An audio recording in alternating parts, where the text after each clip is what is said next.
Minkejja li għaddew 3 ijiem, ħadd mill-awtoritajiet għadu ma rreaġixxa b'mod uffiċjali għal sensiela ta' skandli żvelati minn in-nazzjon u li seħħew fuq perjodu ta' numru ta' snin fih dan Identity Malta. Mhux biss ma ħarġet l-ebda stqarrija jew xi tip ta' kjarifika f'konferma li l-aħbar hija veritiera, iżda qar minn hekk ma bdiet l-ebda investigazzjoni interna, dan minkejja li l-akkużi huma serji.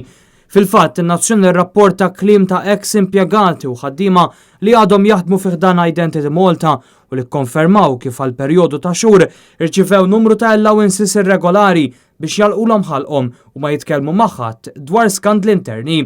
Dawn l-allowances ħarġu wara li kien hemm sejħa l-promozzjonijiet u li għalija fost oħrajn applikat u ġiet aċċettata persuna li la kienet tikkwalifika għabbażi tal-esperjenza u lanqas ta' kwalifiċi.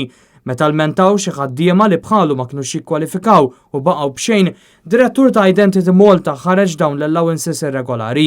Finalment dan id-direttur ġie trasferit għal numru ta' raġunijiet inkluż din l-allowance. Fl-artiklu pubblikat it-tnejn li għadda żvelajna wkoll kif diversi persuni iddaħlu jaħdmu f'Identity Malta sempliċiment għaliex huma qrib ta' Kastilja jew tal-Partit Laburista u hemm min m'għandu l-ebda kwalifiċi.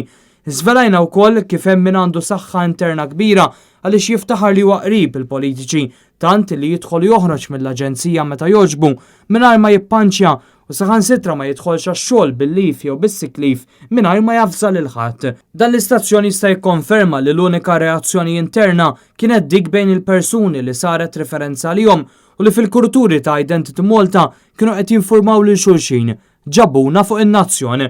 Fil-fatt, minkejja li qatt ma semmew bisimhom, l-impjegati kollha f'Identity Malta jafu għal min konna qed nirreferu għaliex l-iskandli żvelati huma segreti magħrufa li ġew żvelati lilna mill-impjegati stess.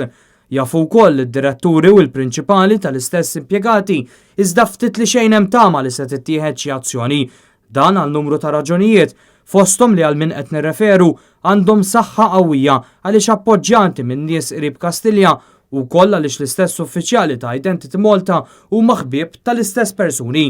Barra minn dan, jekk l-awtoritajiet jiddeċiedu li jinvestigaw, ikunu qajmu terremot fih dan Identity Malta għaliex jibdew jiskopru li l-istess persuni li suppost ħadu azzjoni kienu kompliċi jew inkella kienu jafu b'dak li għaddej u ma ħadu l-ebda passi. Iżda minkejja li l-awtoritajiet jixtiequ li kemm jista' jkun dawn l-affarijiet ma joħorġux fil-pubbliku, in-nuqqas ta' azzjoni tagħhom kompli tirrabja lil ħaddiema. Tantu hekk li wara l-istorja tagħna ġejna kkuntattjati minn aktar ħaddiema u whistleblowers ġodda li komplew ituna aktar informazzjoni. Fil-jiem li ġejjin, in-nazzjon se jkompli jikxef aktar skandli interni.